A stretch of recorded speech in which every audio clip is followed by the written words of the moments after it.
तो ज्ञान बहुत समय से लैंड राइट्स के लिए फाइट्स करते हुए आ रहे हैं। आप लोग को ये सब ज्ञात ही है। हम लोग ने 5 decimals scheme for distributing homestay patta landless tea garden labours in north Bengal इसके घोर विरोध किया था। उसके बाद में जाके अभी tea tourism and allied business policies का अमेंडमेंट जो हुआ है 30%, इसका भी अभी हम लोग घोर विरोध कर रहे हैं। विरोध बहुत किस्म का होता है, बहुत टाइप्स के होते हैं, लेकिन विरोध करना ही सिर्फ समाधान नहीं है। विरोध के बाद में जो समाधान आता है उसके ऊपर में काम करने के लिए गोरखा यूथ एक्टिविस्ट नेटवर्क ज्ञान का जन्म हुआ है। आज मैं आप लोगों को तथ्यमूलक जो फाइंडिंग्स ज्ञान ने किया है, जो रिसर्च ज्ञान ने किया है, वो आप लोगों के साथ शेयर करना चाहता हूँ। फर्स्ट ऑफ ऑल आप लोगों को एक चीज बताना चाहता हूँ। Scheme for distributing homestay patta among landless tea garden labours in north Bengal का जो स्कीम आया था, जो एलपी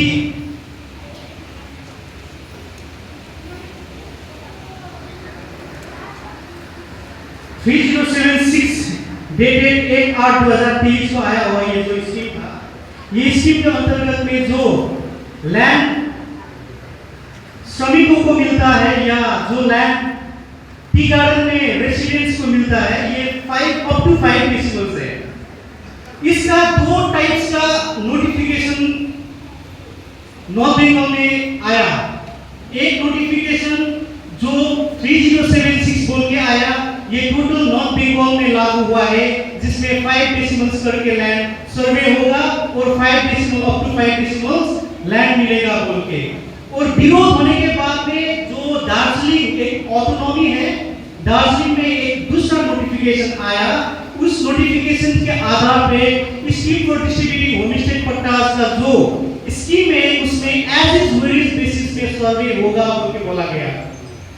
अभी 2 नोटिफिकेशन हुआ जहां पर नॉर्थ बंगाल के अन्य टी गार्डन्स में एज इज वेरियस बेसिस में नहीं बोला गया, लेकिन दार्जिलिंग का जो ऑटोनॉमी है उसको ध्यान में रखते हुए यहाँ पर एज इज वेरियस बेसिस में सिर्फ सर्वे होगा बोल के बोला गया। लेकिन आपको जानकर बहुत हैरानी हो गई जब मैंने इसका आरटीआई किया। ये आरटीआई का रिपोर्ट जब 17/3/2025 को आया, ये आरटीआई रिपोर्ट ने दार्जिलिंग का ऑटोनॉमी का भी खुलासा कर दिया। क्योंकि जब मैंने 2 प्रश्न पूछ के आरटीआई किया था, क्या notification number 3076 LP Gorkhaland territorial administration region में अभी भी लागू है? ये 3076 एलपी है, scheme for distributing homestay patta among landless tea garden labours in north Bengal, क्या ये अभी भी लागू है बोल के मैंने प्रश्न पूछा था। इसके प्रश्न में मुझे उत्तर आया yes, the same notification on 3076 LP dated 23/2023 is still in force in Gorkhaland Territorial Administration Region। तो एक नंबर प्रश्न में मैंने जो पूछा था कि ये अभी भी लागू है कि नहीं है बोलने से, ये जो राइटर्स बिल्डिंग से जो आया हुआ उत्तर है उसने खुलासा किया कि ये अभी भी यथावत है। यानी कि हम लोग को जो एज इज वेरियस बेसिस पे सर्वे करके एज इज वेरियस बेसिस पे लैंड मिलेगा बोल के बोलने वाला जो भी था वो लोग झूठे प्रमाण हुए। क्योंकि एज इज वेरियस बेसिस पे सर्वे सिर्फ हो रहा है, क्योंकि एज इज वेरियस बेसिस पे और कोई दूसरा नोटिफिकेशन नहीं आया है जहां पर एज इज वेरियस बेसिस पे हम लोग को जमीन मिलेगा बोल के बोला गया है। कई साथियों ने मुझे बोला कि होमस्टे पट्टा और एग्रीकल्चरल पट्टा डिफरेंट है। होमस्टे पट्टा के रूप में आप लोगों को 5 डेसिमल मिल रहा है, एग्रीकल्चरल पट्टा नहीं है ये बोल के भी बोला गया। लेकिन scheme for distributing homestay patta landless tea garden labours in north Bengal का जो स्कीम आया है, ये स्कीम सिर्फ होमस्टे पट्टा के लिए है। तो हिल सर्वे सब एज इज वेरियस बेसिस पे हो रहा है। इसका मैं खुलासा बाद में करूंगा। अभी जाते दूसरा नंबर प्रश्न में। दूसरा नंबर प्रश्न मैंने पूछा था, क्या जो जमीन एज इज वेरियस बेसिस में नापा जा रहा है जीटीए क्षेत्र में, अभी जो संपूर्ण श्रमिकों और रेसिडेंट से क्या बनाऊंगा, इनको एज इज बेसिस में जमीन मिलेगा? ये मेरा प्रश्न था। तो इस प्रश्न में एक हास्यजनक बात सामने आया कि डिपार्टमेंट को तो इसके बारे में इंफॉर्मेशन ही नहीं है। ये लोग बोला देयर इज नो इंफॉर्मेशन और documents available with the department to say how much land will be granted. तो कितना जमीन बटेगा ये श्रमिकों में एज इज बेसिस में, ये भी गवर्नमेंट को पता नहीं है। तो क्यों हम लोग ये जमीन को सर्वे कर रहे हैं? Why we are surveying this land? क्या है इसका औचित्य? इसमें मैं जाऊंगा। ये एक बहुत बड़ा खुलासा है, आज तक कभी हुआ नहीं है। आप लोगों में ये खुलासा कर रहा हूं आज। आप लोगों को पता होगा हम लोग के जो लैंड्स में जितना भी एक्ट है उसमें एक महत्वपूर्ण एक्ट है गवर्नमेंट ऑफ वेस्ट बंगाल का लैंड रिफॉर्म्स मैन्यूअल। ये 1991 में जो लैंड रिफॉर्म्स मैन्यूअल बनाया गया था, इतनी शातिर तरीके से 2023 में इसको अमेंड किया गया है। ये देखने के बाद आपको पता चलेगा किस षड्यंत्र के ऊपर में काम हो रहा है और श्रमिकों को किस षड्यंत्र में झोंका जा रहा है, इससे आप लोगों को क्लियर हो जाएगा। क्योंकि इसमें आपको देखना पड़ेगा ये लैंड मैन्यूअल जो है, लैंड रिफॉर्म्स का मैन्यूअल 1991 का, इसमें एक नोटिफिकेशन लेके, ये नोटिफिकेशन जो आया है, इस नोटिफिकेशन के ऊपर में 3 जो एकदम इंपॉर्टेंट जो रूल्स है उसको चेंज किया गया है। रूल चैप्टर नंबर 15 में 3 रूल्स है। रूल नंबर 215, रूल नंबर 216 और रूल नंबर 218। ये 3 रूल इसको सरकार ने अमेंड कर दिया। ये रूल में क्या क्या है? इसमें कलेक्टर जो है उसमें अभी अप्रूव करके फ्री होल्ड कर सकता है जमीन को, लीज होल्ड जमीन को। एक साधारण डीएम, एक कलेक्टर क्या कर सकता है? लीज होल्ड जमीन को फ्री होल्ड कर सकता है बोल के ये लोग ने 215 को अमेंड कर दिया। उसके बाद में 216 में फिर एक अमेंड डाल दिया।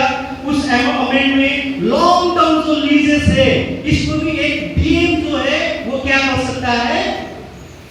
फ्री होल्ड कर सकता है बोल के 216 को भी ये लोग ने क्या कर दिया? अमेंड कर दिया। और बहुत ही इंपॉर्टेंट रूल है 218 में, इसको अमेंड करके फ्री होल्ड सेटलमेंट एक रजिस्टर्ड डीड के माध्यम से होगा बोल के ये लोग ने बोला। और रजिस्टर्ड डीड के माध्यम से एक फ्री होल्ड होने का मतलब क्या है? संपूर्ण जितना भी उसमें फ्री होल्ड राइट्स है वो मालिकों को मिलना। इसीलिए हम लोग ने डीड भी बना के एक फॉर्मेट रेडी किया और इस डीड के अंतर्गत अभी फ्री होल्ड करने का स्टार्टिंग हुआ। ये बात मैं बता रहा हूँ अमेंडमेंट का। ये अमेंडमेंट होने के बाद में क्या हुआ? ये अमेंडमेंट होने के बाद में एक बहुत बड़ा घटना हुआ जो है 10 जुलाई 2023 को एक नोटिफिकेशन आया। लैंड पॉलिसी ब्रांच नमूना से एक नोटिफिकेशन आया। ये नोटिफिकेशन में क्या बोला गया?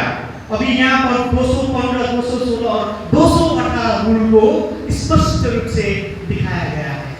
यहाँ पर बोला गया in pursuance of the provisions to subsection 2 and subsection 3 of section 52 of West Bengal Land Reforms Act 1955, read with Rule 28B of West Bengal Land Reforms 1965 and Rule 215, 216 and 218 of West Bengal Land Reforms and Land Reforms Manual 91. Governor is pleased to hereby to specify the manner of transfer of the following specified classes of land. बोल के बोला गया। तो governor ने क्या क्या चीज में अभी लैंड को मंजूरी दिया है फ्री होल्ड करने के लिए, ये नोटिफिकेशन बताता है। ये नोटिफिकेशन में land settled for tea tourism and allied business activities under the tea tourism and allied business policies 2019 after resumption.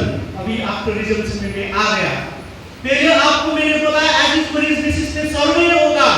ये सर्वे अभी क्यों हो रहा है बोलने से ये रिजम्पशन के लिए सर्वे होने के बाद में जितना भी जो अनकल्टिवेटेड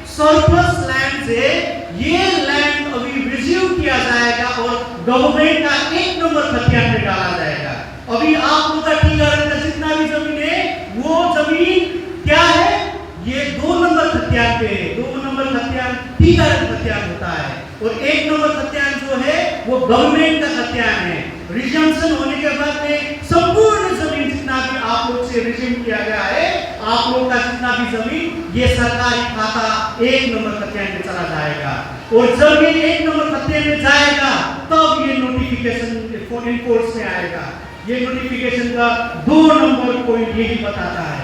तो कैसे होगा कन्वर्शन? कन्वर्शन का ये लोग ने पॉलिसी बना दिया। ये पॉलिसी में ये लोग बताते हैं the existing lazy approved joint venture company shall apply for freehold transfer of land for the purpose and purposes approved by state government under Tea Tourism and Allied Business Policies 2019 to the Department of Land and Land Reforms and RR&R Department with the conversion fees।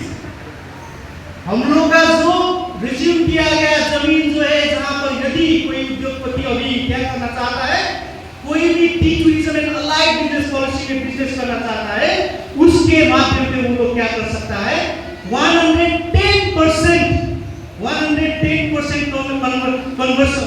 Conversion fee देके वो लोग क्या कर सकता है, ये जमीन को फ्री होल्ड कर सकता है। और इस तरह से हम लोग का फ्री होल्ड लैंड गवर्नमेंट जो लीज होल्ड प्रॉपर्टीज को फ्री होल्ड करके उद्योगपतियों को देने के लिए 30% अलाइड बिजनेस पॉलिसीज का निर्माण किया है। और ये 30% जो है बाद में जाके आप लोगों को पता चलेगा। आज दार्जिलिंग का जो क्षेत्र है वहां पर एज इज वेरियस बेसिस पे जो सर्वे हो रहा है, लेकिन आप लोग जो डुअर क्षेत्र में रहते, जो तराई क्षेत्र में रहते या नॉर्थ बेंगलोर के अलीपुरद्वार डिस्ट्रिक्ट में रहते, यहाँ के जो श्रमिकों है, यहाँ के जो भी आज के दिन में लैंड रेसिडेंट्स है, ये लोगों को मैं एक चीज बताना चाहता हूँ।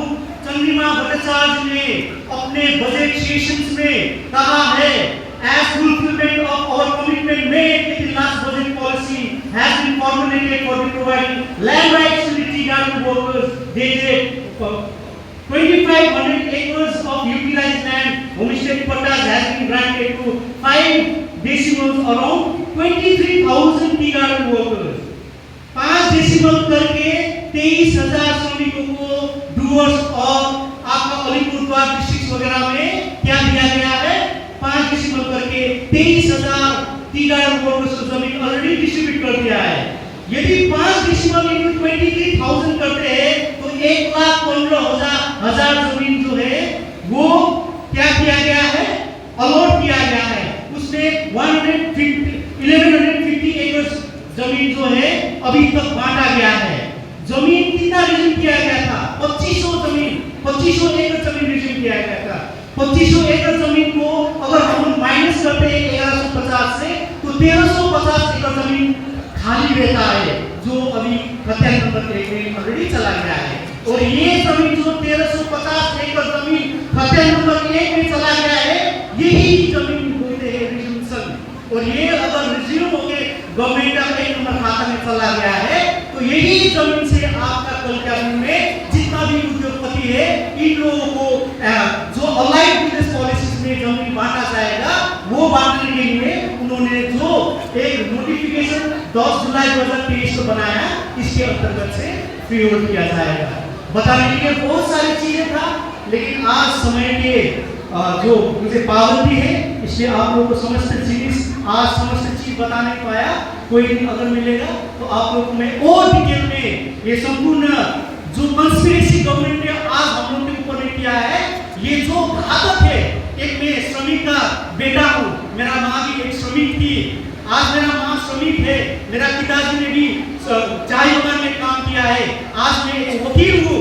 यही चाय बगान का जो श्रमिक का बेटा है आज वकील हुआ है, तो मुझे बताना पड़ेगा मेरा श्रमिक भाई लोगों को हम लोग के साथ अन्याय और अत्याचार हो रहा है, इसका घोर विरोध करना पड़ेगा।